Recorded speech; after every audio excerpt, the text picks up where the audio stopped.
And that's it. We've just been kayaking around Doubtful Sound, which is beautiful. And then this is the boat that we're going to sleep on overnight. And we're just going to load the kayaks back up. And just turn around into the wind.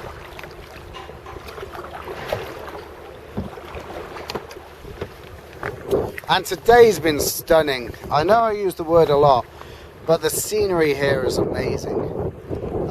It was absolutely lashing down this morning with rain, and this is why today, I don't know if this will do it, but you can see the waterfalls that are in the background. There's one behind the boat.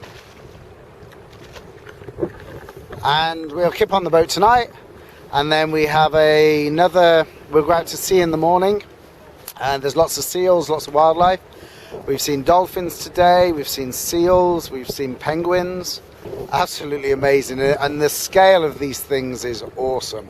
They're 500-600 meters high and breathtaking.